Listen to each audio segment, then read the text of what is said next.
নমস্কার, শুভ অপরাহ্ন।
প্রাণের কথায় সকলে স্বাগত বন্ধুরা।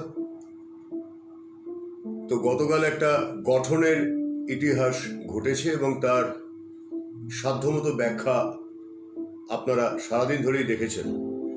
এবং কালকে রাতের অনুষ্ঠানে আমরা চেষ্টা করেছিলাম যে আমাদের যে কার্বন ডেটিং ইতিহাসের পুনরুদ্ধার সেই প্রসঙ্গগুলো বলার। ঠিক একই যুক্তিতে কিন্তু ধ্বংসের ইতিহাসের কথা বলতে গিয়ে আমাদের দেখতে হবে ঠিক কি কি ঘটছে, কি কি ঘটেছিল। প্রথম পর্ব গত পরশুদিন করেছিলাম, গতকাল করিনি অনুষ্ঠান। তার কারণটা বলেছিলাম যে কালকে একটা বিশেষ দিন ছিল, ইতিহাস নতুন করে তৈরি হয়েছে, অতএব আমরা কালকের দিনটাকে বাদ রেখেছিলাম। তো ধ্বংসের ইতিহাসের দ্বিতীয় বা শেষ পর্বে এসে আজকে যেগুলো আমরা বলবো বা আলোচনা করব সেগুলোর দিকে যাওয়ার আগে একটু মনে করে নিই যে প্রাথমিকভাবে আমরা কি কি কথা বলেছিলাম। আর সেগুলো জেনে থাকলে সুবিধাটা কোথায় হবে না, আপনার মাথায় থাকবে আমরা কি কি আলোচনা করেছি। এক, দুই হচ্ছে কোন দিকটিকে আমরা দেখব, এবং সর্বোপরি যেটা গুরুত্বপূর্ণ সেটা হচ্ছে এই যে মহাবিহারগুলি ধ্বংসের ইতিহাসের সঙ্গে শুধুই কি বহিঃশত্রুর আক্রমণ জড়িত? বহিঃশত্রু বললেও কথাটা ঠিক হবে না, কারণ তখনও পর্যন্ত ভারতের অংশ হিসেবেই কিন্তু এই পুরো এলাকাটা ছিল, যদিও ভারত সুসংহত ছিল না, এটা সত্যি কথা। কিন্তু সেই এলাকা থেকে আসা মানুষজন যারা আক্রমণ করেছে, ঠিক একই উদাহরণ আমরা যদি তাকাই পশ্চিম ভারতের দিকে, সোমনাথের মন্দির যেটা 22 বার 23 বার লুণ্ঠিত হয়েছে, কেউ বলেন 18 বার, কেউ বলেন 22 বার। ইতিহাস সাক্ষ্য দিচ্ছে যে বিভিন্ন সময় সেটা লুণ্ঠনের মুখে পড়েছে। অর্থাৎ সোমনাথের মন্দিরও বহিঃশত্রুর হামলার হাত থেকে বাদ যায়নি। শুধু তাই নয়, বহু মন্দির বিশেষ করে মন্দির কেন বারবার ধ্বংসের সম্মুখীন হয়েছে, লুণ্ঠনের সম্মুখীন হয়েছে, তার নেপথ্যটাও একটু জানা খুব প্রয়োজন। যদি বলি যে মন্দির আসলে ছিল আমাদের সমাজ ব্যবস্থার অর্থনীতির স্তম্ভ, আমাদের সমাজ ব্যবস্থার কৃষি ব্যবস্থার স্তম্ভ, আমাদের সমাজ ব্যবস্থার সংস্কৃতির স্তম্ভ, আমাদের সমাজ ব্যবস্থার বিচার ব্যবস্থারও স্তম্ভ, তাহলে আপনার একটু অবাক লাগতে পারে। আপনার মনে হতে পারে যে কথাটা আবার কি কথা, মন্দিরের সঙ্গে অর্থনীতির কি সম্পর্ক, মন্দিরের সঙ্গে কৃষির কি সম্পর্ক, মন্দিরের সঙ্গে শিল্পের কি সম্পর্ক, মন্দিরের সঙ্গে বিচার ব্যবস্থারই বা কি সম্পর্ক? প্রত্যেকটি কিন্তু পরস্পর সম্পর্ক যুক্ত। এবার একটু তাকিয়ে দেখুন, ভাবুন, আপনি আমি যে রাজ্যে বসবাস করি সেই রাজ্যে প্রাচীন মন্দিরগুলির একটিও প্রায় অবশিষ্ট নেই। যেগুলো আছে সেগুলোকে অবশিষ্ট থাকা বলে না, কারণ সেগুলো কোনো না কোনো, যখন যে দল ক্ষমতায় এসেছে সে রাজনৈতিক দল সেটাকে দখল করেছে। অতএব সেটাকে আমরা বলতে পারি না যে সেটা আমাদের পুরনো পদ্ধতি মেনে চলেছে কি চলেনি। এবারে চলুন যাই দক্ষিণ ভারতের দিকে। দক্ষিণ ভারতের গ্রামগুলোতে আপনারা জানেন কিনা জানি না, সেখানে কিন্তু এরকম একটা কথা চালু আছে, সেই এলাকায় আমি বসবাস করব না, সেই এলাকায় আমি বসবাস করব না যেখানে কোনো মন্দির নেই। কারণ আপনি প্রশ্ন করছেন, তাহলে প্রশ্ন করতে পারেন কেন এতই ধর্মের ধ্বজাধারী তারা? না, উত্তরটা হচ্ছে না। এত কথার অবতারণা কেন? কারণ ইখতিয়ার উদ্দিন বিন বখতিয়ার খিলজি মাদ্রাসা ভেবে তো আক্রমণ করেনি। মাদ্রাসা জানলে সে আক্রমণ করতো না, ধ্বংস করতো না। সে কিন্তু মন্দির ভেবে আক্রমণ করেছে। কখনো দুর্গ ভেবেছে, কখনো মন্দির ভেবেছে। কারণটা কি? দুর্গ হলে সেখানে রাজনৈতিক ক্ষমতা দখল করা হবে, আর মন্দির হলে কি হবে? লুণ্ঠন করতে পারবে, প্রচুর সম্পদ মন্দিরে সঞ্চিত থাকে। এটা হচ্ছে তাদের পূর্ব অভিজ্ঞতার ফসল। তারা এটা জেনেছে। তারা দেখেছে যে যেখানেই মন্দির সেখানেই প্রচুর প্রচুর 17 বার 17 বার ইতিহাস বইতে পড়েছেন, আশিসবাবু লিখেছেন, ঠিক 17 বার। 19 বারও হতে পারে, 22 বারও হতে পারে। সব ইতিহাস তো দলিলীকৃত করা নেই, কিন্তু প্রতিবার এসেছে লুণ্ঠন করতে। কেন লুণ্ঠন করতে? কারণ সেখানে প্রচুর সম্পদ থেকেছে।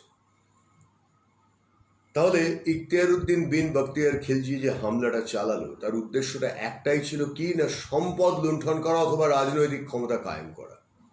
সে যখন দেখলো এগুলো মাদ্রাসা, তাদের ভাষায়, মানে ওই যে মিনহাজউদ্দিনের ইতিহাসে লেখা হচ্ছে যে মাদ্রাসা দেখতে পেয়ে সে কি করলো, সে তাদেরকে নির্বিচারে কচুকাটা করে হত্যা করলো। শ্রমণদের, ব্রাহ্মণ বলছে, যদিও ব্রাহ্মণ আর শ্রমণের মধ্যে পার্থক্য তারা করতে পারছে না, ঠিক যেরকম মেগাস্থেনিস করতে পারছেন না, ব্রাহ্মণ আর শ্রমণদের মধ্যে পার্থক্য করতে পারছেন না। মাথা মোড়ানো, তারা নিরীহ, অতএব তারা ব্রাহ্মণ, এটা একটা ধরেই নেওয়া হচ্ছে। ব্রাহ্মণদের সম্পর্কে এই ধারণাটা সমগ্র প্রতীচ্যে ছড়িয়ে দেওয়া হচ্ছে যে মাথা মোড়ানো থাকবে, আর তারা নিরীহ, তারা সশস্ত্র হবে না, তারা বলিয়ান হবে না, তাদের মধ্যে বলবীর্য কিছু নেই, অতএব তাদেরকে সহজে দখল করা যাবে, হত্যাও করা যাবে। একটা সময় কিন্তু ব্রাহ্মণরাও, এই বিশেষ করে ব্রাহ্মণ বলে শুধু নয়, মানে সাধারণ তথাকথিত প্রাচীন দর্শনের অনুগামীরা, তারা কিন্তু একটা সময় এটার জবাবও দিয়েছিল, উত্তর দিয়েছিল। কিভাবে উত্তর দিয়েছিল ইতিহাস তারও সাক্ষী রেখেছে। কিন্তু আগে চলুন ছোট্ট করে মন্দিরের ঘটনাটা বলে দিই। কেন আপনি মন্দিরকে মূল্য দেবেন? কেন মন্দির আমাদের তথাকথিত এই যে জীবনযাত্রা, তার সঙ্গে একটা গুরুত্ব রাখে? কেনই বা মন্দির লুণ্ঠন করতে আসে বারবার বহিঃশত্রু? কেনই বা তারা এসে সেখানে সোনা দানা সম্পত্তি ইত্যাদি লুণ্ঠন করে, পুরোহিতদের হত্যা করে? কেন করে? তার জন্য আপনাকে একটু দক্ষিণ ভারতে যেতে হবে। যে কথাটা বলছিলাম, যে দক্ষিণ ভারতের মানুষজন সেইখানে বাস করবে না যেখানে কোনো মন্দির নেই। অমুক জায়গায় বাস করা যাবে না, ওখানে মন্দির নেই। মন্দির কেন নেই? মন্দির না থাকলে কি হয়, সমস্যা কি হয়? উপাসনালয়ের কি দরকার? উপাসনালয়ের দরকারটা অন্য কোনো কিছু কারণে নয়।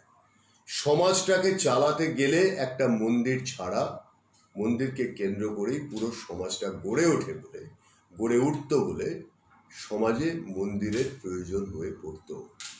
আজও পর্যন্ত যে কোনো প্রাচীন জনপদ আপনি দেখবেন, যদি সেটা খ্রিস্ট ধর্মের হয় তো একটা গির্জাকে ঘিরে, ইহুদি ধর্মের যদি হয় তাহলে তাদের ইহুদি উপাসনা স্থলকে ঘিরে, যদি সেটা ইসলামের হয় তাহলে সেটা একটা মসজিদকে ঘিরে, সচরাচর তাই হয়ে এসেছে। এবং যদি হিন্দুদের হয়ে থাকে তাহলে একটা মন্দিরকে ঘিরে সেই জায়গাটা গড়ে উঠেছে। বলি কেন, ছোট্ট করে বলি, যে কোনো জায়গাতে ব্যাংক বলুন মন্দির, আদালত বলুন মন্দির। শুধু তাই নয়, সারা বছর সবসময় তো যুদ্ধ বিগ্রহ হচ্ছে না, তাহলে সেনারা কি করবে? রাজা কি করতেন? রাজা কি সবসময় তার শাসন চালানোর জন্য সব জায়গাতে তিনি যেতে পারতেন না। তার রাজত্বের সীমার বিভিন্ন জায়গাতে তিনি কি করতেন? তিনি এক একটা এলাকা, খানিকটা এলাকা ধরুন 10 কিলোমিটার, 20 কিলোমিটার বা আরেকটু বেশি, হয়তো 10 যোজন 20 যোজন অন্তর অন্তর একটি করে মন্দির প্রতিষ্ঠা করতেন। মন্দির প্রতিষ্ঠা করে তাকে নিষ্কর জমি দেওয়া হতো। সেই নিষ্কর জমি দিয়ে সেখানে চারপাশে অনেকটা খোলা জায়গা থাকতো। এই খোলা জায়গাতে কি কি হবে আসুন। সেনারা যখন যুদ্ধ করছে না, তখন তারা এই নিষ্কর জমিতে, মন্দিরের নিষ্কর জমিতে তারা চাষবাস করবে। এক, তাহলে কি হলো?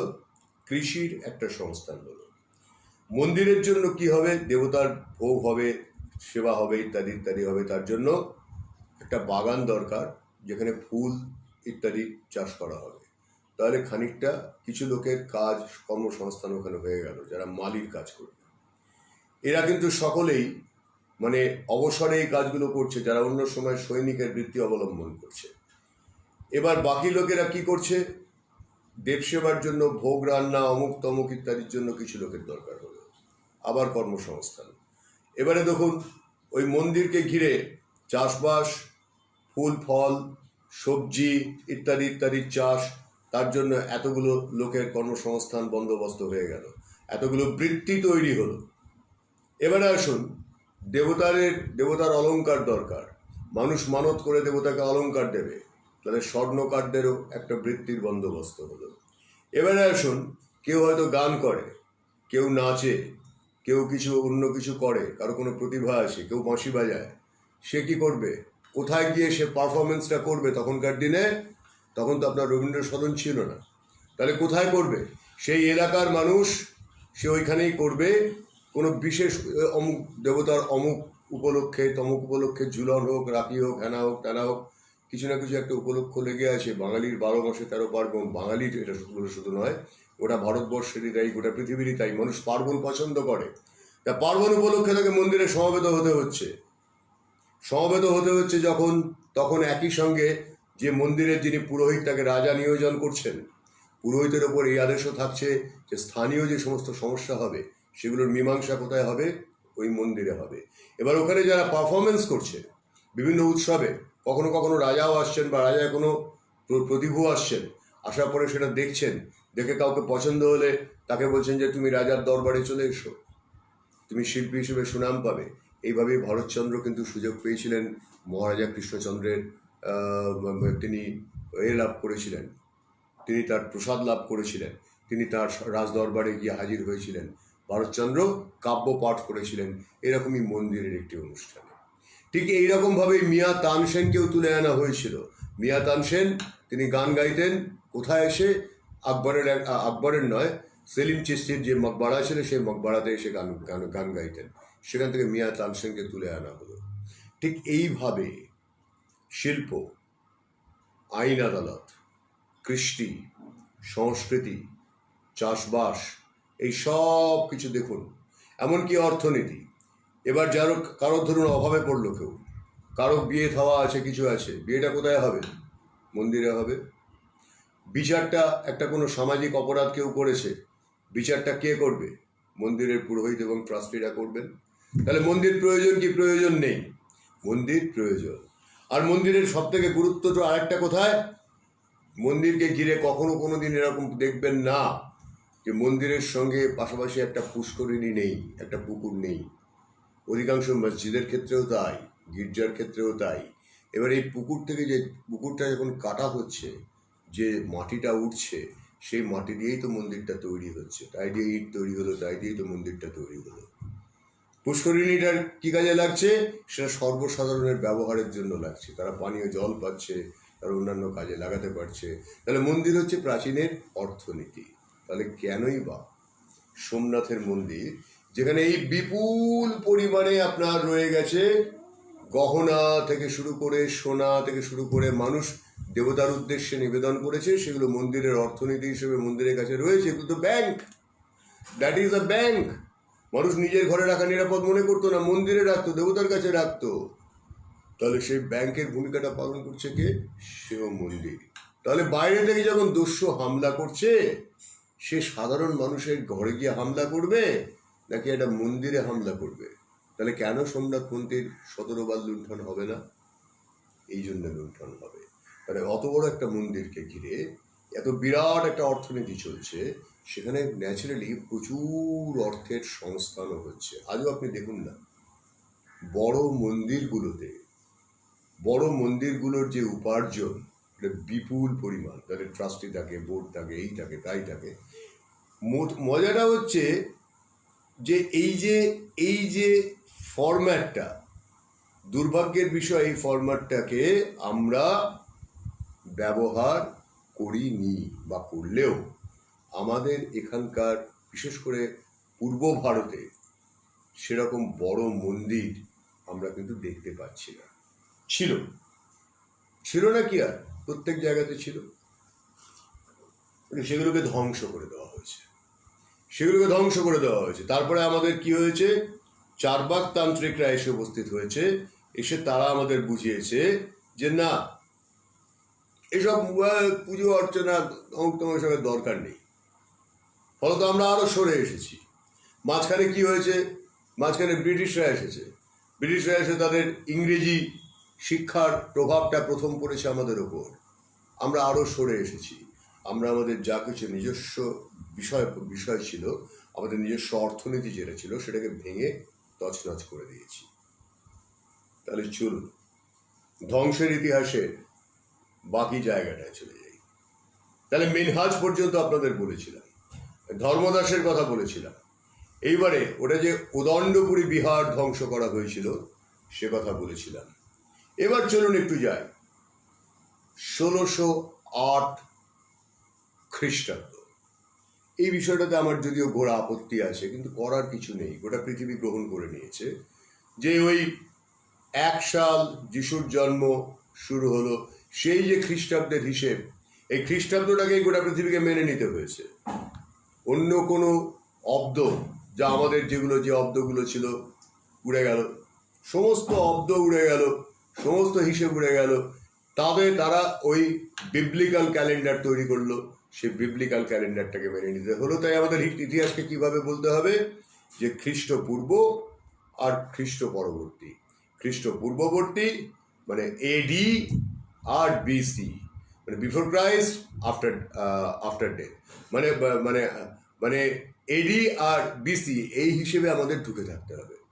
আমাদের কোনো উপায় নেই। মাদ্রাসাকে দিচ্ছে মন্দিরের উপার্জন। কি করবে? কারণটা হচ্ছে ওখানে যে সাংঘাতিকভাবে সংক্রমণ হয়েছে। আমি কোভিডের কথা বলছি না, আমি সংক্রমণ এইটা বলছি যে জোর করে একটা সমাজের ডেমোগ্রাফিক্যাল চেঞ্জ করলে যে জিনিসটা ঘটে সেটা হচ্ছে সংক্রমণ। এটা কোভিডের থেকেও অনেক ভয়ঙ্কর এই সংক্রমণ। সেটা হয়েছে, কিছু করার নেই। তাহলে 1608-এ ভারতে বৌদ্ধ ধর্মের ইতিহাস নিয়ে একটি বই লিখলেন, 3টি বই লিখলেন তিনি, লামা তারনাথ। 3টি বইয়ের মধ্যে, প্রাচীন সংস্কৃত গ্রন্থের ভিত্তিতে লেখা 3টি বইয়ের মধ্যে একটি বই পাওয়া যাচ্ছে, বাকি 2টি উধাও। তিনি পরিষ্কার করে জানালেন যে বিহারটিকে এই আলাউদ্দিন খিলজি ধ্বংস করল, সেই বিহারটির সম্পর্কে তিনি বললেন, তার নাম উদন্তপুরী। কিভাবে ব্যাখ্যা করছেন? তিনি ব্যাখ্যা করছেন যে প্রথমে উদন্তপুরী, তারপরে বিক্রমশিলা মহাবিহার, এই দুটোকে পরপর ধ্বংস করা হচ্ছে। লামা তারনাথের যে বক্তব্য, সেটাকে সংক্ষিপ্ত সার করলে এরকম দাঁড়াচ্ছে যে তুরস্কু বলা হতো তখন, মানে এরা তুরস্ক থেকে আসছে বলে ধারণা করা হতো। এবং এই তুরস্কু শব্দটি আমরা বারবার পাচ্ছি বৌদ্ধদের বর্ণনাতে, বিভিন্ন জায়গাতে এই তুরস্কু শব্দটিকে প্রচণ্ড ভয় পেত। ইসরায়েলের মতো। একদম একদম একদম। সরজিৎ, আজকে রাত্রে কিন্তু একটা কৃষ্ণ চরিত্র নিয়ে আমি আর দেবতনু একটা অনুষ্ঠান করব, আমন্ত্রণ থাকলো, গতকাল থেকেই জানিয়েছি। অনুষ্ঠানটা অন্য রকমের হবে, তাতে কৃষ্ণ চরিত্রের বিভিন্ন দিকগুলো আমরা ব্যাখ্যা করব। সময় হয়েছে এগুলোকে বলার, কথা বলার। এই তুরস্কর ব্যাপারটা দেখা যাচ্ছে আমরা পাচ্ছি। কবে থেকে পাচ্ছি? একদম সেই 6ষ্ঠ 7ম শতাব্দ থেকে পাচ্ছি। ওই ভয়ঙ্কর তুরস্ক আসছে। 8ম শতকে পাচ্ছি, 9ম শতকে পাচ্ছি। তারা এদেরকে ভয় পাচ্ছে। কেন ভয় পাচ্ছে? কারণ এরা নৃশংস এসে লুটপাট করবে, হত্যা করবে, এরা কোনো কিছু শুনবে না, ভাষা বোঝে না, এবং এরা কি করবে? বুদ্ধ কথিত সৎ ধর্মকে ধ্বংস করবে। তাহলে লামা দ্বারনাথ লিখছেন এই এক ভাষায়, তিনি লিখছেন 1608 খ্রিস্টাব্দে। তিনি কিন্তু এক ভাষা ব্যবহার করছেন, বলছেন তুরস্কুর কথা। বলছে গঙ্গা আর যমুনার অন্তর্ভেদী অঞ্চল দিয়ে, দেখুন বৌদ্ধরা যখন কিছু লেখেন তারা কিন্তু একটু সংকেতে লেখেন। গঙ্গা যমুনার অন্তর্ভেদী অঞ্চল দিয়ে তারা ঢুকছে, এবং ঢুকছে যখন রাজার কাছে খবর পাঠানো হচ্ছে, কিন্তু রাজা ক্ষমতাহীন, তাই কিচ্ছু করার ছিল না বলে মগধন ম্যাসাকার হয়ে গেল, এবং উদন্তপুরী, বিক্রমশিলা দুটি মহাবিহারকে ধ্বংস করে দিল তারা, হত্যা করল সমস্ত শ্রমণদের। এবারে বলা হচ্ছে যে এই পারসীয়রা যে বিহার প্রথমে ধ্বংস করেছিল তার নাম উদন্ত বিহার। তাহলে নালন্দার উল্লেখ আমরা এখানে লামা তারনাথের বর্ণনায় পেলাম না। তাহলে এবার চলুন আরেকজন ঐতিহাসিকের কাছে যাই। তার নাম হচ্ছে ধীরজলাল। তিনি কি বলছেন? ধীরজলাল কি বলছেন? সতীশচন্দ্রেরও আগে ঐতিহাসিক হাসমুখ ধীরজলাল সাংকলিয়া, তিনি একজন গুজরাটি ঐতিহাসিক, তিনি মনে করতেন যে নালন্দা ধ্বংস করেছিল বখতিয়ার খিলজি। নিঃসন্দেহে নালন্দা 1205 হোক, 1199 হোক, 1203 হোক, 1204 হোক, একটা না একটা সময় 1206 খ্রিস্টাব্দের মধ্যে, কারণ 1206 সে মরে গেল কোথায়? তিব্বত অভিযান করতে গিয়ে সে মরে গেল। এর আগে একটা না একটা সময় সে নালন্দা ধ্বংস করেছে, এবং তার আগে লক্ষণাবতী দখল করেছে। কি জন্যে লক্ষণাবতী দখল করেছে? কিভাবে? ওই ষোড়শ অশ্বারোহীর গল্প, যেটা একদিন আপনাদের বলেছিলাম, সম্পূর্ণ একটা মিথ্যা ইতিহাস। কারণ সুফিদের আগে পাঠিয়ে দখলদারিটা সেরে রেখেছিল। তারা যখন সংকেত পাঠালো যে এবারে আপনি আসুন, এসে দখল করে নিন, তখন তিনি এলেন, দখল করে নিলেন। কাহিনী খতম। তাহলে লামা তারনাথের কথার পরে ধীরজলালের প্রসঙ্গে আসা যাক। সেখানে কি হলো? 1199 সাধারণার্ধে নালন্দা ধ্বংস করার প্রত্যক্ষ প্রমাণ তিনি স্বীকার করছেন না, কিন্তু সিদ্ধান্তে উপনীত হচ্ছেন যে 1205 নালন্দাকে ধ্বংস করেছিল কে? ওই খিলজি। আর 1206 তিব্বত দখল করতে গিয়ে তার মৃত্যু। এবং এই যে সাংকলিয়া, ধীরজলাল সাংকলিয়া, তিনিও কিন্তু স্পষ্ট এই কথাটা বলছেন যে একটাই কারণে নালন্দাকে এত সহজে খিলজি ধ্বংস করতে পেরেছিল। কারণ হিসেবে কি বলছেন?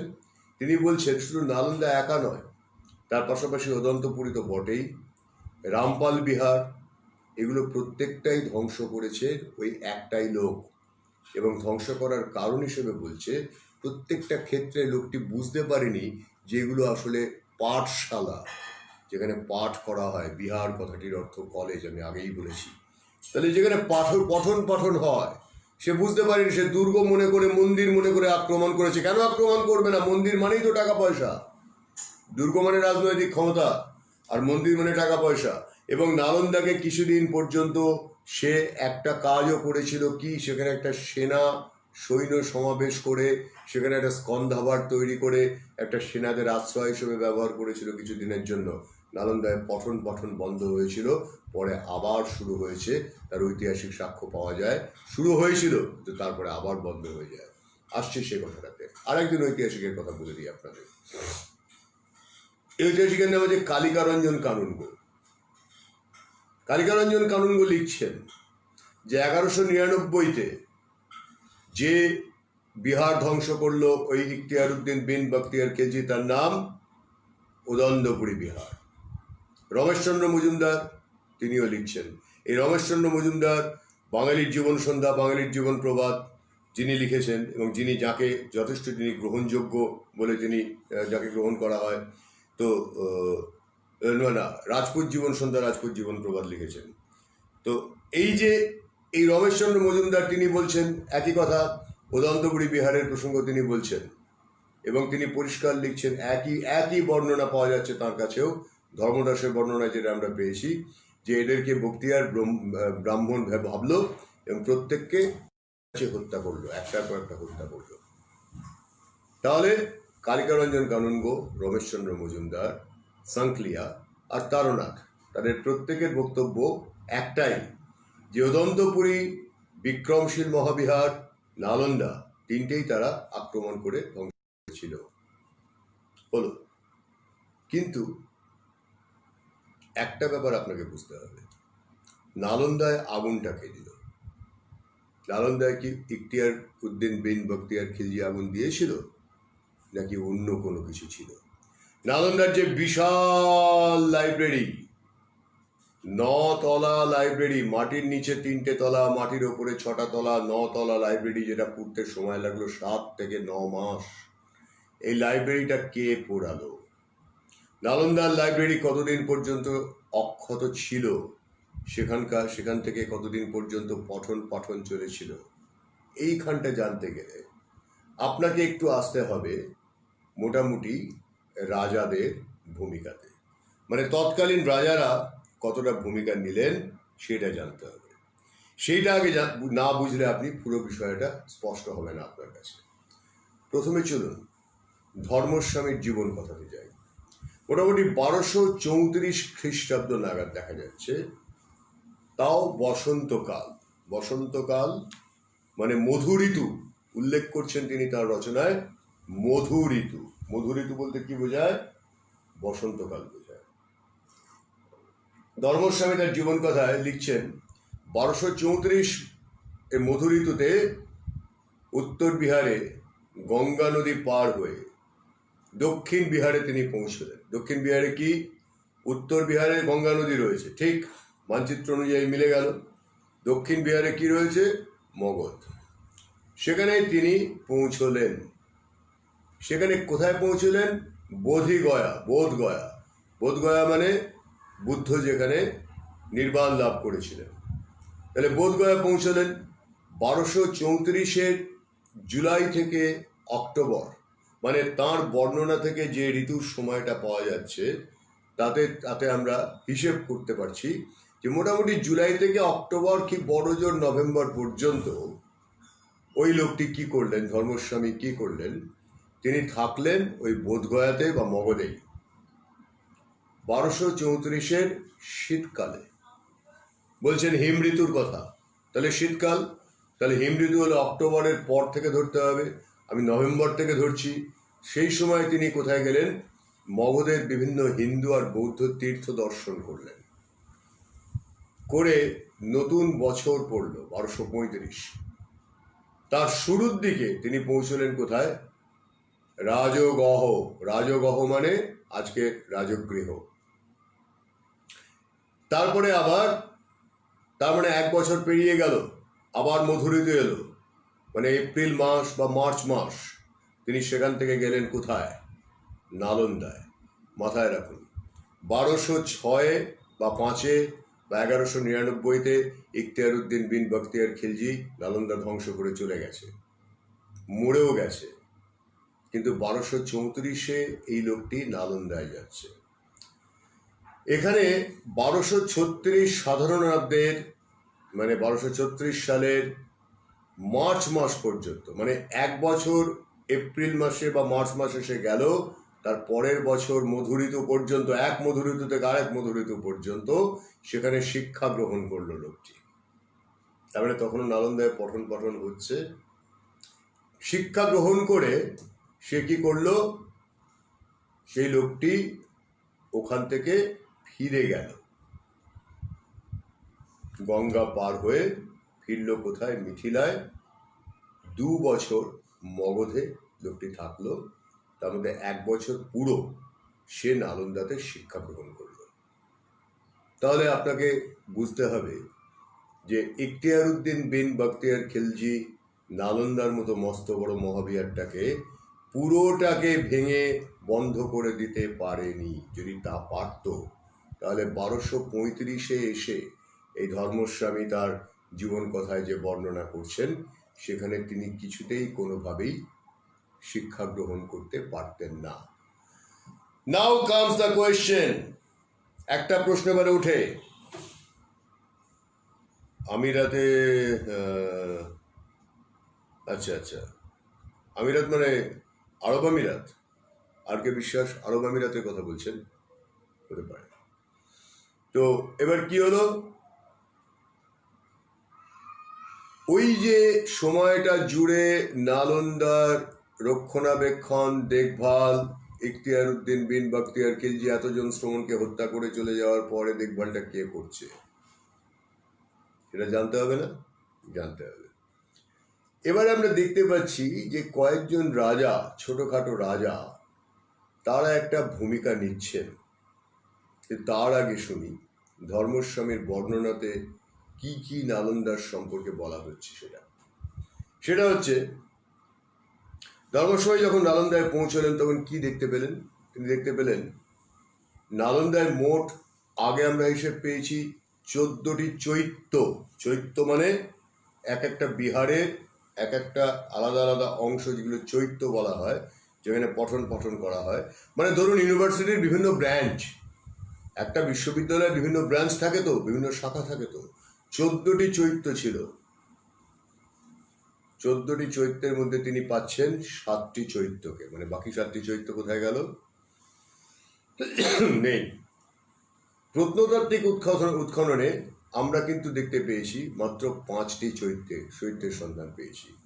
তিনি আরো লিখছেন 14টি বৃহৎ বিহারের কথা, কিন্তু বৃহৎ বিহার কটা পাওয়া গেছে? প্রত্নতাত্ত্বিক উৎখননে 11টি বৃহৎ বিহার পাওয়া গেছে। ধর্মস্বামী লিখছেন আরো যে এই 7টি চৈত্য, 14টি বৃহৎ বিহার, তার মধ্যে অধিকাংশই নিয়মিত দান ও রক্ষণাবেক্ষণের অভাবে সেগুলো ব্যবহারের যোগ্য ছিল না। আফগান সেনাদের দ্বারা এগুলো ক্ষতিগ্রস্ত হয়েছিল, তুরস্কদের দ্বারা ক্ষতিগ্রস্ত হয়েছিল। কেবলমাত্র 2টি বৃহৎ বিহার ব্যবহারযোগ্য অবস্থায় ছিল, আর 84টি ক্ষুদ্র বিহার ছিল। বিহার মানে শুধু পঠন কেন্দ্রই নয়, বাসস্থানও বটে। এই 84টি ক্ষুদ্র বিহার মানে একজন একজন করে শ্রমণ থাকার জায়গা সেখানে ছিল। সেই 84টি ক্ষুদ্র বিহার, সেখানে দেখা যাচ্ছে যে এই 84টি ক্ষুদ্র বিহারের কথা তিনি লিপিবদ্ধ করছেন। আরো কি কি লিখছেন তিনি লিখছেন যে মোটামুটি 4জন দেবতা তখনও নালন্দায় পূজা পাচ্ছেন। এরা কারা? এদের একজন হচ্ছে জ্ঞাননাথ, বৌদ্ধ তন্ত্র শাস্ত্র অনুযায়ী যিনি কিনা নালন্দার রক্ষক দেবতা। প্রতিটি বিহারের একজন করে রক্ষক দেবতা থাকতেন। তাহলে জ্ঞাননাথ মানে সরস্বতীর আপনি পুরুষ মূর্তি কল্পনা করুন। জ্ঞানের অধিষ্ঠাত্রী দেবী হচ্ছেন সরস্বতী, এখানে জ্ঞাননাথ জ্ঞানের অধিষ্ঠাতা দেবতা। জ্ঞাননাথ, মঞ্জুশ্রী, খসপর্ণ লোকেশ্বর, আর কে? তারা। কে এই তারা? আমরা প্রাচীন ভারতে আগা গোড়া তারাকে পাচ্ছি। তারা কে? একদিকে ধ্বংস, একদিকে রক্ষার দেবী তিনি। এই তারা আবার কালিকার আরেকটি রূপ। দেখুন, বৌদ্ধ শাস্ত্রে মজার ব্যাপার, দুটি একসঙ্গে মিলে আছে, হীনযান মহাযান। হীনযানীদের প্রভাব প্রচণ্ড পরিমাণে ছিল। মহাযানীরা শুধুমাত্র জ্ঞান চর্চা নিয়ে থাকতেন, হীনযানীরা তন্ত্রের চর্চাটাও করত। বৌদ্ধদের মধ্যেও কি গণ্ডগোল ছিল না? অবশ্যই ছিল। সেটা কি জানতে হবে না? জানতে হবে বই কি। তাহলে আসুন, খসপর্ণ লোকেশ্বর, জ্ঞাননাথ, তারা আর মঞ্জুশ্রী, এই 4জন দেবতার পূজা তখনও হচ্ছে যখন ধর্মস্বামী গেছেন 1235 খ্রিস্টাব্দে তিনি গেছেন। আরো লিখছেন আচার্য তখন কে? তার নাম রাহুল শ্রীভদ্র। কতজন ভিক্ষু শিক্ষা লাভ করছেন? 70 জন। মগধের রাজা তখন কে? বুদ্ধ সেন। কে এই বুদ্ধ সেন? সেন বংশেরই আর একজন রাজা পরবর্তীকালে। বুদ্ধ সেন এই বুদ্ধ সেন রাহুল শ্রী ভদ্রের কাছে দীক্ষা নিচ্ছেন, কথাও বলা হচ্ছে। রাহুল শ্রী ভদ্র সহ নালন্দার ভিক্ষুদের দৈনন্দিন খাবারের জন্য অর্থ সাহায্য করতেন। উদন্তপুরী অর্থাৎ আরেকটি বিহার শরীফের রাহুল শ্রী ভদ্রের শিষ্য এক বৌদ্ধ ব্রাহ্মণ, তার নাম জয়দেব। এইবারে আসরে প্রবেশ করছেন জয়দেব। জয়দেবের কি ভূমিকা দেখুন, কতটা গুরুত্বপূর্ণ ভূমিকা, কি চমৎকার কাজ করছেন তিনি দেখুন। ধর্মস্বামী যখন নালন্দায় রয়েছেন তিনি এগুলো বর্ণনা করে গেছেন। মজার ব্যাপার হচ্ছে তখনকার দিনের বিহারে যারা ছিল তারা কি কিছুই বর্ণনা করেনি? করেছে। সেগুলো কোথায় গেল? উড়ে গেছে, সেগুলোকে নষ্ট করে দেওয়া হয়েছে।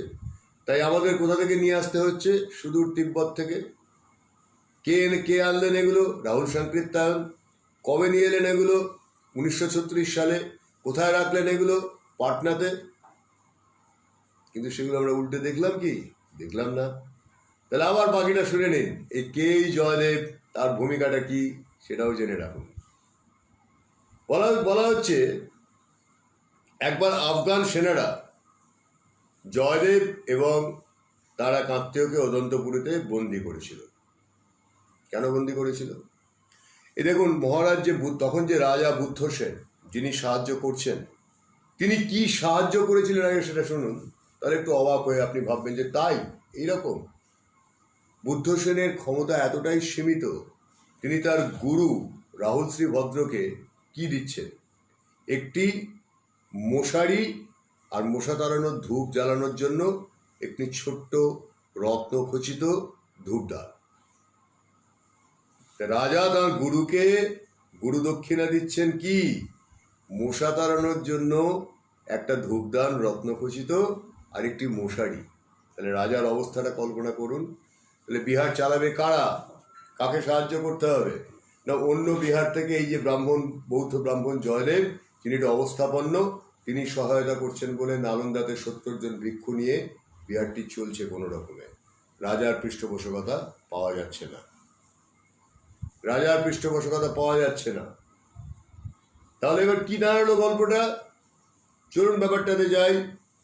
ওরে বিশ্বনাথ, ওটা কালকে নয়, পরশু দিন ঘটেছে বিস্ফোরণ, তাই নিয়ে কালকে আলোচনা হয়েছে। এখন বিস্ফোরণ থাক, এখন আমরা যেটা কথা বলছি সেটা বলি, তাহলে মনুসংযোগ বিঘ্নিত হবে বাবা। তো এবার কি হলো, মগধের যিনি রাজা তিনি ভিক্ষুদের সাহায্য করতে পারছেন না, মহাবিহার চালাতে পারছেন না। তাহলে জয়দেবের ভূমিকাটা কি হলো? জয়দেবকে একবার আটকানো হলো, তাকে এবং তাঁর এক আত্মীয়কে। আফগান সেনারা তো সারাক্ষণ চারপাশে টহলদারি দিচ্ছে, তারা একটা ছোট্ট বন্দোবস্ত করে রেখেছে বিহারের মধ্যে। কারণটা কি? উদ্দেশ্যটা কি? উদ্দেশ্যটা হচ্ছে একটাই, তাদের বিশ্বাস, দৃঢ় বিশ্বাস। এত মন্দির আমরা যেখানে মন্দিরে হামলা করেছি সেখানেই প্রচুর পরিমাণে সোনা দানা পেয়েছি, এখান থেকে কিছু পাবো না? নিশ্চয়ই কিছু আছে এখানে, নিশ্চয়ই লুকিয়ে রেখেছে, এরা আমাদের বলছে না। তাহলে ওরা খবর নিল, কে এদেরকে খাবার দাবার পাঠাচ্ছে? না, জয়দেব নামের এই লোকটা উদন্তপুরী থেকে। তাহলে জয়দেবকে আটকানো হলো, সঙ্গে তারা আত্মীয়কে আটকানো হলো। আটকে রেখে বলো, তোমাদের মুক্তিপণ কি জানো? তোমরা আমাদের বলো, ওইখানে যে মাদ্রাসাটা আছে ওখানে তাদের ধন সম্পত্তি কোথায় আছে আমাদের খবর দাও, তাহলে তোমাদের দুজনকে কুচুকাটা করে মারব। কিচ্ছু করার নেই। জয়দেব তখন কোনোভাবে কায়দা করে দুধ পাঠালেন। দুধ পাঠিয়ে, মনে রাখুন রাহুল শ্রী ভদ্র যিনি তখন নালন্দার মহাবিহারের যিনি অধ্যক্ষ, তিনি কিন্তু এই জয়দেবের গুরু। দুধ পাঠিয়ে তিনি বললেন যে আপনি শিগগিরই ওখান থেকে পালিয়ে যান, সকলকে বলুন পালিয়ে যেতে, কারণ এরা কিন্তু যে কোনো সময় হামলা করবে। খবর পাঠালেন তিনি। সমস্ত ভিক্ষুরা ভয়ে পালিয়ে গেল। একা ধর্মস্বামী তাঁর গুরু রাহুল শ্রী ভদ্রকে নিয়ে নিকটবর্তী ওই যে জ্ঞাননাথ, বিহারের যিনি অধিষ্ঠাতা দেবতা, জ্ঞানের দেবতা, তাঁর মন্দিরে আশ্রয় নিলেন। আফগান সেনারা আবার নালন্দায় এসে লুট করার মতো কিছু না পেয়ে ফিরে চলে গেল। কয়েকদিন পর বাদে আবার জয়দেব কারামুক্ত হলেন, কিন্তু ধর্মস্বামীর বিবরণ থেকে দুটি বিষয় স্পষ্ট হয়ে গেল। প্রথম কথা, তৎকালীন নালন্দার এই যে বিভৎস একটা অবস্থা, সব কিছু বিচ্ছিন্ন হয়ে পড়েছে, ভগ্ন দশা, তার মূল কারণ ছিল রক্ষণাবেক্ষণের কোনো উপায় ছিল না, রাজা অসহায়, রাজার সহায়তা করা কোনো উপায় নেই, এবং কোনো রকম খাদ্যের সরবরাহ থেকে শুরু করে কিছুই পাওয়া যাচ্ছে না। তাহলে কি করে চলবে? তারপরেও জ্ঞানের প্রতি এতটাই আগ্রহ যে 1 বছর ওই তিব্বত থেকে আসা মানুষটি ওখানে কিন্তু শিক্ষা লাভ করে গেলেন, এবং সেই শিক্ষাই তাঁর শিক্ষা। তিনি ফিরে গিয়ে ওই লিপিবদ্ধ করলেন তার জীবন কাহিনীটি। তাতে তিনি এগুলো প্রত্যেকটা উল্লেখ করে গেলেন। 1936 সালে রাহুল সংকীর্তন তিব্বতে গিয়ে সেই বইটি উদ্ধার করে আনার পর, তার একটি প্রতিলিপি আনার পর আমরা এগুলো জানতে পারলাম। আমাদের কাছে এগুলো অজ্ঞাত থেকে গেল। তাও জানতে পারার পরে কজন জানলো, কজন এটা নিয়ে চর্চা করলো, প্রশ্ন থেকে যায়। তার নালন্দা তখনও বন্ধ হয়নি, টিম করে হলেও চালিয়ে যাচ্ছে। কিন্তু নালন্দার গ্রন্থাগারগুলোর কি হলো? নালন্দার যে বিপুল সঞ্চয়, বৌদ্ধ পুঁথি, বেদ থেকে, বেদাঙ্গ থেকে শুরু করে, উপনিষদ থেকে শুরু করে যে বিপুল সঞ্চয়, মহাকাব্য, তার সেগুলোর কোথায় গেল? কোথায় উধাও হয়ে গেল? নাকি সেগুলোর কথা কোথাও কেন পাওয়া যাচ্ছে না? কেন বলছেন না? এবারে আসুন, আরেকটু পিছিয়ে যেতে হবে। মাথায় রাখুন, ধর্মস্বামী কিন্তু 1608-এ তাঁর এই জীবনী গ্রন্থটি আবিষ্কৃত হলো। লিখলেন কবে? না, 1264-তে তিনি মারা গেছেন। তার আগে লিখেছেন নিশ্চয়ই, ধরে নিলাম 1250, 55, 60 কোনো একটা সময় লিখেছেন। তিব্বত থেকে পাওয়া গেছে 1608-এ। লামা তারনাতে বর্ণনা আমরা 1608-এ পাচ্ছি। আর 1934-এ রাহুল সংকীর্তন সেটা এসে নিয়ে আসছে। কত রকম মজা! ইতিহাস কি অদ্ভুত ব্যাপার, হ্যাঁ? এবারে আসুন, আমরা একটুখানি দেখি যে নালন্দার গ্রন্থাগার ধ্বংস হওয়ার নেপথ্যের একটা ঐতিহাসিক বর্ণনা। সেটা বিশ্বাস করা না করা সেটা আমাদের ব্যাপার, আমাদের বিচার বিশ্লেষণের প্রশ্ন। কিন্তু একটা বর্ণনা আমরা পাচ্ছি। কিরকম বর্ণনা পাচ্ছি? বর্ণনা পাচ্ছি এইরকম। দেখুন, তার আগে একটা কথা বলে দিই। নালন্দার যে অংশে গ্রন্থাগারটি ছিল, সেই অংশটাকে ধর্মগঞ্জ বলা হতো। এখন ধর্মদাসের বর্ণনাতে কোথাও গ্রন্থাগারের আপনার উল্লেখ নেই। তার মানে কি এই যে গ্রন্থাগার ছিল না? তা তো হতে পারে না, আমি এটা মানতে রাজি নই। নালন্দার গ্রন্থাগার ছিল, হয়তো গ্রন্থাগার কোনো খানিকটা হলেও ক্ষতিগ্রস্ত হয়েছিল, অথবা নালন্দার গ্রন্থাগার পুরোপুরি পুড়িয়ে দেওয়া হয়েছিল, 7 থেকে 9 মাস সময় লেগেছিল, এটাও বলা হচ্ছে, বারবার করে বিভিন্ন ক্ষেত্রে বলা হচ্ছে। কিন্তু ধর্মদাসের বর্ণনাতে গ্রন্থাগারের উল্লেখ নেই। তার মানে গ্রন্থাগারটি আগে পুড়িয়ে দেওয়া হয়েছে। তাহলে ধর্মগঞ্জের কথাটা এবার আসি। এই যে ধর্মগঞ্জ, এই ধর্মগঞ্জ অর্থাৎ যেখানে কি আছে না গ্রন্থাগার, 3টে বহুতল ভবন ছিল সেখানে। আমি বলেছি 9তলা গ্রন্থাগার। এই 3টে বহুতল ভবনের কি কি নাম? রত্নসাগর, রত্নদধি, রত্নরঞ্জক।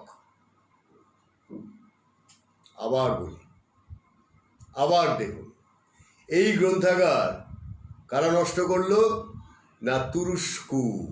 আবার সেই তুরস্কুর কথা ফিরে আসছে। তুরস্কু সেনার আক্রমণে নালন্দার বিহার এবং চৈত্যগুলির যে ক্ষতি হয়েছিল, সেগুলোকে মেরামত করে দিল কে? একজন ভিক্ষু। সে ভিক্ষুর নাম কি? মুদিত ভদ্র।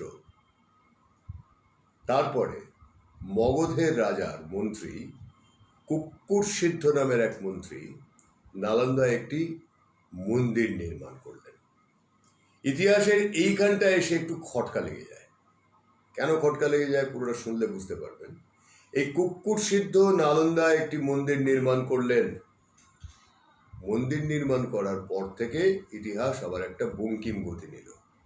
কিরকম বঙ্কিম গতি নিল? ওই মন্দিরের যখন উদ্ঘাটন হচ্ছে তখন দুজন, এটা কিন্তু আবার বলি, এই ইতিহাসটা আমরা পাচ্ছি কোথায়? ইতিহাসটা আমরা পাচ্ছি লোকশ্রুতির ইতিহাস, মানে লোকের মুখে মুখে যে কথা প্রচারিত হয় সেই লোকশ্রুতির ইতিহাস। সেই ইতিহাসে আমরা পাচ্ছি যে দুজন তীর্থিক নাকি হঠাৎ করে এসে মন্দিরের উদ্ঘাটনের সময় এসে উপস্থিত হয়েছিলেন। ভালো কথা, উপস্থিত হয়েছিলেন। উপস্থিত হওয়ার পরে তারা কি করলেন? তারা এসে কয়েকজন দুরন্ত প্রকৃতির তরুণ নাকি তাদের গায়ে, তারা খুব দুস্থ, তাদের পোশাক থেকে দুর্গন্ধ বেরোচ্ছে এবং তারা খুব মানে দরিদ্র ব্রাহ্মণ, কিন্তু তারা ব্রাহ্মণ। তাদের গায়ে হঠাৎ করে নোংরা জল ছড়িয়ে দেয় কয়েকজন দুষ্ট প্রকৃতির শ্রমণ। আবার বলি লোকশ্রুতি। লোকশ্রুতি মানে লোকের মুখে শোনা কথা, মুখে মুখে চলে আসে উপকথা হয়, আপনারা জানেন, সেই লোকশ্রুতি। আচ্ছা, কেউ কোনো চিহ্ন দিচ্ছেন না কেন? মাঝে মাঝে একটা দুটো ছাড়া আমি দেখতে পাচ্ছি না। ব্যাপারটা কি পছন্দ হচ্ছে না? লোকজন অনেকে আসেন, দেখতে পাচ্ছি, একটু দেখতে চাই আপনাদের প্রতিক্রিয়া। আমি একটু চা ঢালবো, কারণ এই লোকশ্রুতির কাহিনীটি যখন আমি পেলাম হাতে, এটা যখন বলতে গেলে কিন্তু এটা বেশ মানে গ্রহণ করা কঠিন। কতটা গ্রহণ করতে পারবেন না পারবেন সেটা আপনাদের ব্যাপার, আমি সে প্রসঙ্গে যাব না। আমি একটু চা ঢালবো, তখন একটু মতামত দেখতে চাই, দু একজনের মতামত দেখতে চাই। কত হয়েছে? 46। আর কিছুক্ষণ কথা বলবো, তারপরে কেটে দেবো, মানে বন্ধ করে দেবো। কিন্তু হ্যাঁ, তাহলে লোকশ্রুতির কি হচ্ছে? লোকশ্রুতিতে বলা হচ্ছে যে যখন মন্দিরের উদ্ঘাটন হচ্ছে তখন দুজন তীর্থিক ব্রাহ্মণ, তাদের খুব দুস্থ অবস্থা, তাদের পোশাক থেকে দুর্গন্ধ বেরোচ্ছে, তারা এসে ওখানে দাঁড়িয়েছে দেখে কয়েকজন শ্রমণ, দুষ্ট প্রকৃতির শ্রমণ, মানে সব জায়গাতেই দুষ্টু ছেলে মেয়ে থাকে, এখানে দুষ্টু ছেলে, কয়েকজন দুষ্টু ছেলে তাদের গায়ে নোংরা জল ছড়িয়ে দিল। নোংরা জল ছড়িয়ে দেওয়ার পরে তারা কি ছেড়ে দিল? না, তারা ছেড়ে দিল না। তারা কি করলো? ওই দুজন ভিক্ষুক নাকি খুব রুষ্ট হলো। দেখুন কিরকম মজার ব্যাপার, দেখুন লোকশ্রুতিতে গল্প কিরকম ভাবে তৈরি হয় এবং তার সঙ্গে অলৌকিক কি করে মিশে যায়, কি ইন্টারেস্টিং দেখুন। এবারে ওই যে দুজন ভিক্ষুক বা দুজন তীর্থিক বা দুজন দুস্থ ব্রাহ্মণ, তাদের মধ্যে একজন 12 বছর ধরে তপস্যা করলেন নাকি। কাকে তপস্যা করলেন? সূর্যের তপস্যা করলেন। করে তার দুজনে মিলে একটা যজ্ঞের আয়োজন করলেন। যজ্ঞ শেষে তারা কি করলেন?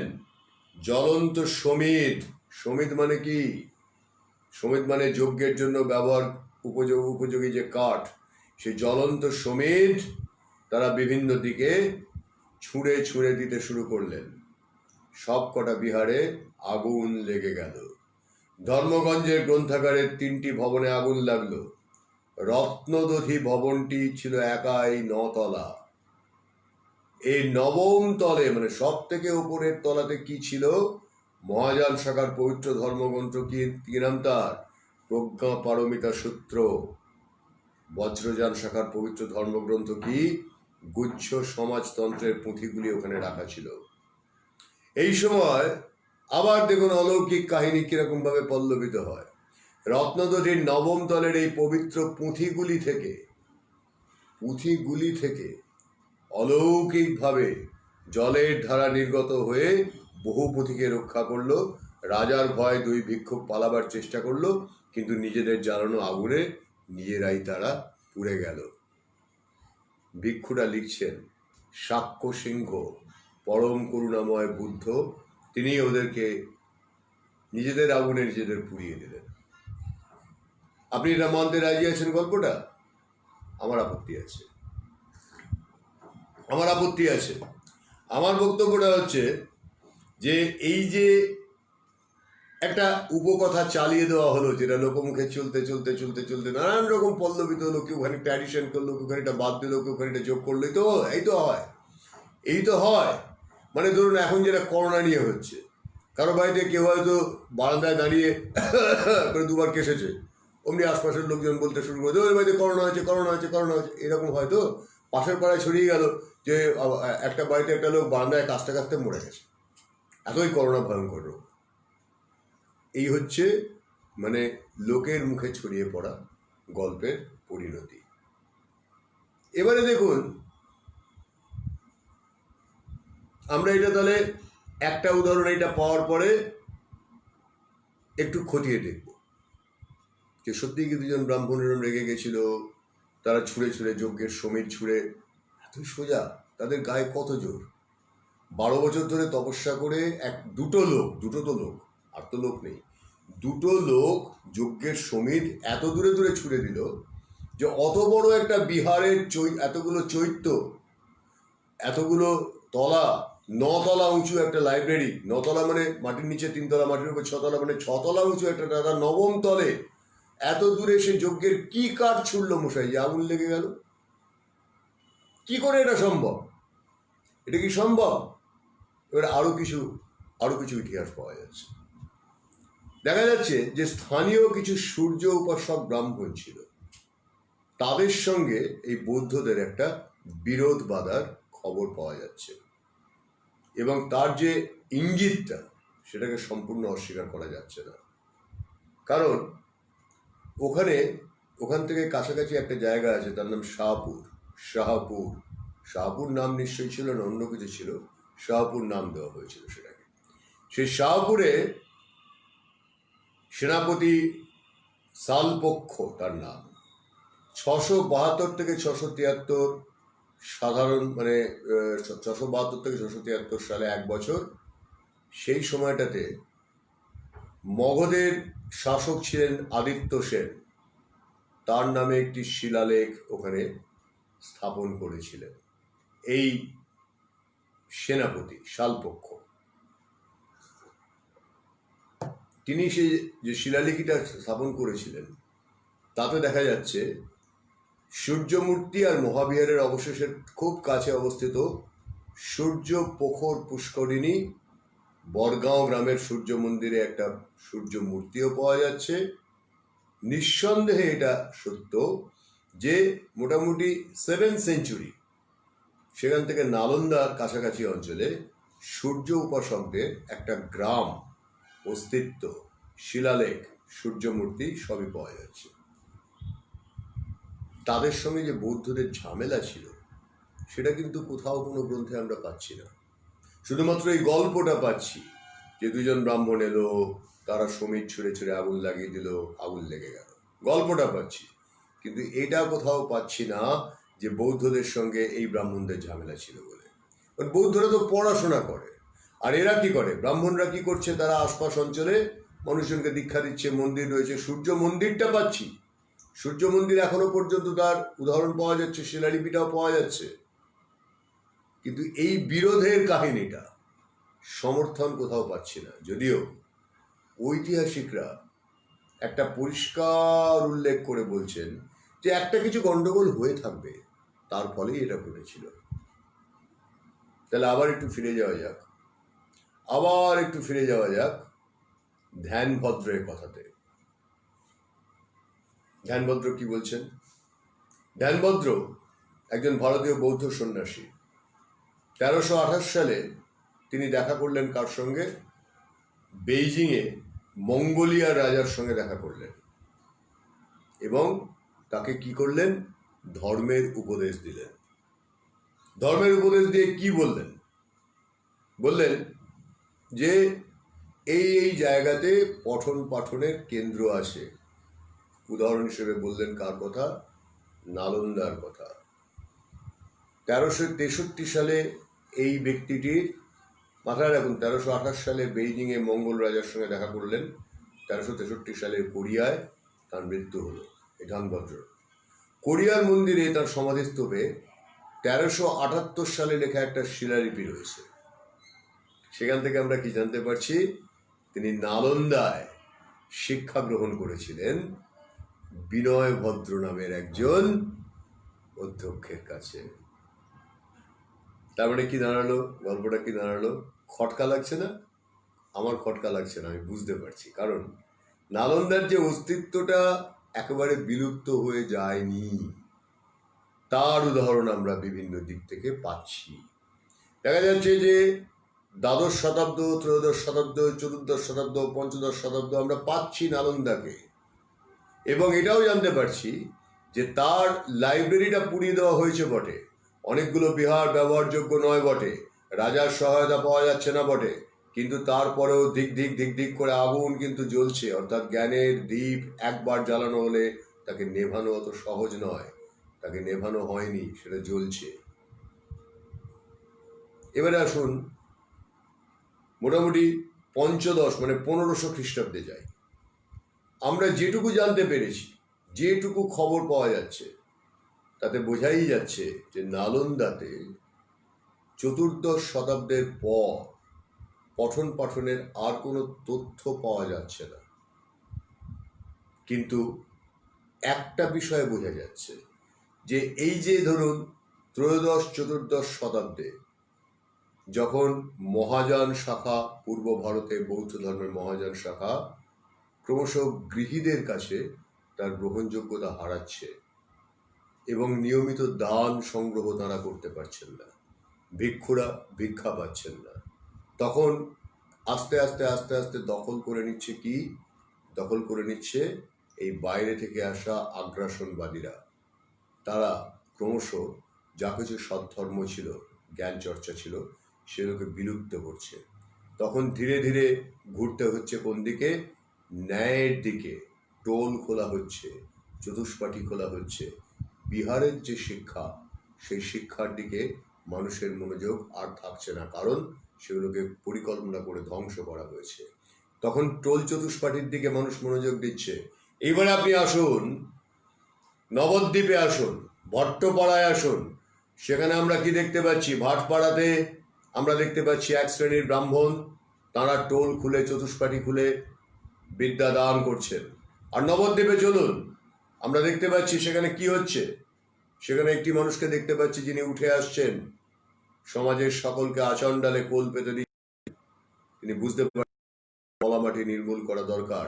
আমরা কিন্তু কথা বলতে বলতে চলে এসেছি চতুর্দশ শতকে, পঞ্চদশ শতকে।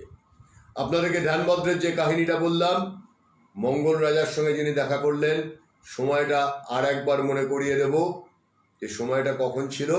1363 সালে কোরিয়াতে তার মৃত্যু হলো, আর 1328 সালে বেইজিংয়ে তিনি দেখা করলেন কার সঙ্গে? মঙ্গল রাজার সঙ্গে। এবং তার শিলালিপি থেকে আমরা জানতে পারছি যে নালন্দায় বিনয়ভদ্রের কাছে তিনি শিক্ষা লাভ করেছিলেন। তাহলে সেটা 1328-এর আগে, 1328-এর আগে, অর্থাৎ কিনা 1205-এ যে খলজি ধ্বংস করলো, তারপরেও এই দেখা যাচ্ছে আমরা মাঝখানের সময়টার খবর পেলাম। এবারে শেষে এসে দেখতে পাচ্ছি যে 1328-এও তার অস্তিত্ব পাচ্ছি, 1400-তেও তার অস্তিত্ব পাচ্ছি। কিন্তু ক্রমশ এইবার দেখুন, খেয়াল করে আপনি লক্ষ্য করে দেখুন কেন ধ্বংস হয়ে গেল, তার কারণটা পেলাম। এবারে আরো কয়েকটা তথ্য জানিয়ে দিই, ঝটপট কয়েকটা তথ্য জানিয়ে দিই। পূর্ব ভারতে কিন্তু নালন্দা একা ছিল না। উদন্তপুরী, বিক্রমশীল, সোমপুর, জগদ্দল, এই 4টি বিহারের নাম আমরা পাচ্ছি বিভিন্ন জায়গাতে। পাকসাম জোনজাং যে গ্রন্থের কথা বলেছিলাম, সেখানে বলা হচ্ছে যে বৌদ্ধ সন্ন্যাসী শাক্যশ্রী ভদ্র 1127 থেকে 1225 মগধে এসে অদন্তপুরী বিক্রমশীল মহাবীরকে ধ্বংসপ্রাপ্ত অবস্থায় দেখে বরেন্দ্রভূমির জগদ্দল মহাবিহারে চলে গেলেন। সেখানে শুভকর গুপ্তের কাছে 3 বছর শিক্ষা গ্রহণ করার পর ফিরে গেলেন তিব্বতে। এবার আর একটা ছোট্ট তথ্য দিয়ে দিই, যেটা ইতিহাস বলছে, তারিখ দিচ্ছে না, কিন্তু একটা শিলালেখ পাওয়া যাচ্ছে। সেই শিলালেখ থেকে দেখা যাচ্ছে যে বঙ্গাল দেশের বর্মন বংশীয় রাজারা নালন্দা মহাবিহারের উৎখননে পাওয়া গেছে যে শিলালেখ, সেখান থেকে দেখা যাচ্ছে যে বিপুল শ্রী মিশ্র বলে একজন লিখছেন, সংস্কৃতের শিলালেখটা লিখছেন। তিনি লিখছেন বঙ্গাল দেশের বর্মন বংশীয় রাজারা বরেন্দ্রভূমিতে তার গুরুর গুরু করুণাশ্রী মিশ্রের সোমপুর মহাবিহারের আবাসস্থলে আগুন লাগিয়ে দেয় এবং তাতেই করুণাশ্রী মিত্রের মৃত্যু ঘটে। কেন এটা বর্মনরা করলো? বর্মনদের রাজাদের তারা কি করত? ব্রাহ্মণদের পৃষ্ঠপোষকতা করত। নালন্দায় আগুন লেগেছিল আশিস বাবু, নালন্দায় আগুন, আমার বিশ্বাস, আমি যতটুকু ইতিহাস ঘেঁটেছি, একবারই আগুনটি লাগিয়েছিল ওই ব্যক্তি, ওই ইখতিয়ার উদ্দিন বিন বখতিয়ার খিলজি। সেটা 1199 থেকে 1205-এর মধ্যে ঘটে যাওয়া ঘটনা। আবার এরকম হতে পারে বার কয়েক আগুন লাগানো হয়েছিল, কারণ নালন্দা উৎখননের পরে তার যে চৈত্যগুলো পাওয়া গেছে, প্রতিটি চৈত্যের মাথা কিন্তু পোড়া। খেয়াল করে দেখবেন, ছবিতেও আছে, স্পষ্ট দেখা যায়, বোঝা যায়। নালন্দায় গেলে তো দেখাই যায়। আমি বছর দেড়েক আগেই গেছিলাম। তো এবারে কি হলো, বর্মন রাজাদের যে ব্রাহ্মণ্যবাদ, এটা নিয়ে কিন্তু কোনো সন্দেহ নেই, কারণ তার ঐতিহাসিক দলিল আছে। এবং তারা কি করেছিল, তারা কিন্তু আমরা দেখতে পাচ্ছি যে একেবারে 14th সেঞ্চুরির শেষ দিকে চীনের মিং বংশীয় সম্রাটের নির্দেশে একজন বৌদ্ধ সন্ন্যাসী, তার নাম সুং লে, তিনি ভারতে এসে কিছু ধর্মগ্রন্থের পাণ্ডুলিপি সংগ্রহ করে নিয়ে গেছেন। তাহলে ব্যাপারটা মানতে হচ্ছে, মেনে নিতে হচ্ছে যে এই ধ্বংসের ইতিহাস লিপিবদ্ধ করা শুরু করেছিল এরা কবে? না, 1199 থেকে 1206-এর মধ্যে ঘটে যাওয়া ওই সময়টিতে। এবং সেই ধ্বংসের ইতিহাসটাই পরবর্তীকালে একটা মস্ত বড় কয়েক হাজার বছর ধরে চলে আসা শিক্ষার যে পরিবেশটা, সেটাকে ধ্বংস করে দিল, চিরকালের মতো শেষ করে দিল। তারপরে দীর্ঘদিন ধরে চেষ্টা হলো, কিন্তু পথ বেরোলো না। শ্রী চৈতন্য মহাপ্রভুর কথা বলছেন পৃথা, খুব দামি কথা। শ্রী চৈতন্য মহাপ্রভু, তাকে পুরীতে যাওয়ার পরে তার একটা অদ্ভুত পরিণতি ঘটল। দুর্ভাগ্যের বিষয় হচ্ছে যে জ্ঞানের চর্চাকে শুধুমাত্র নিমিত্ত করে দেওয়া হলো। আরো দুর্ভাগ্যের বিষয় হচ্ছে আজও পর্যন্ত আমরা দেখতে পাচ্ছি, যেখানে রেনেসাঁ হয়েছিল, রেনেসাঁকে আমরা খুব মূল্য দিই। এখানে যে সমস্ত ছবি আছে তার মধ্যে অধিকাংশই রেনেসাঁর ফসল মানুষজন, খুব মূল্য দিই আমরা। ইংরেজি শিক্ষাকেও খুব মূল্য দিই।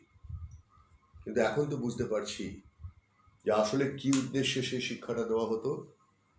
মেকলে একদল কেরানি কেন তৈরি করতে চেয়েছিলেন? কারণ ইংরেজদের শাসন করতে সুবিধা হবে বলে, এবং সেটাই করা হয়েছিল। তার বেশি কিছু হয়নি, কিচ্ছু হয়নি। যে কারণে আজও শিক্ষা ব্যবস্থার মধ্যে জ্ঞানের কোনো ভূমিকা নেই। বৃত্তিমুখী শিক্ষা বলেও সেরকম ভাবে হয় না। এবং যারা, দুর্ভাগ্যের বিষয় হচ্ছে, এই পূর্বাঞ্চলের কথা বলি, যারা অধ্যাপনা করেন, তাদের মধ্যেও সদর্থকতার অভাব ভয়ঙ্কর পরিমাণে আছে। তাই যখন পর্যন্ত অধ্যাপকরা সত্যি অধ্যাপনা করতেন, যাজন বলে একটা কথা চালু আছে, সেটা যতদিন পর্যন্ত ছিল, সত্যিকারের জ্ঞানের চর্চাটা ছিল। নালন্দার ধ্বংসের সঙ্গে সঙ্গে একটা মস্ত বড় ঐতিহ্যও শেষ হয়ে গেছে। উদন্তপুরীর ধ্বংসের সঙ্গে সঙ্গে মস্ত বড় ঐতিহ্য শেষ হয়ে গেছে। আমি এটা বিশ্বাস করতে আমার অসুবিধে হয় যে ব্রাহ্মণদের সঙ্গে একটা সংঘাত, সেই সংঘাতের জন্য এই কাণ্ড, না, আমার খটকা লাগে। আমার মনে হয় গন্ডগোল আছে কোথায় একটা, আমার বিশ্বাস করতে ভালো লাগে না।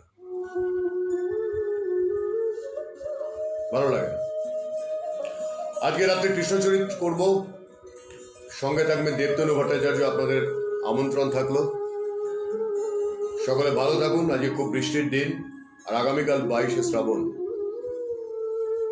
আজকে কিন্তু কৃষ্ণ চরিত্র ব্যাখ্যা করবো অন্যরকম ভাবে। দেখা হবে রাত্রিবেলায়। ইউটিউব চ্যানেল সাবস্ক্রাইব করানোর অনুরোধ থাকলো। পাশে এবার দাঁড়ান, একসঙ্গে চলি, নইলে উপায় নেই। সব রাস্তা বন্ধ হয়ে যাচ্ছে, সব দরজা বন্ধ হয়ে যাচ্ছে। ভালো থাকুন সকলে। আনন্দম বলি, ইতিবাচকতায় বিশ্বাস রাখুন। বিদায় চাই সুপ্রিয় বন্দ্যোপাধ্যায়, টিম সুপ্রিয় লাইভের সকলের তরফ থেকে। আনন্দম।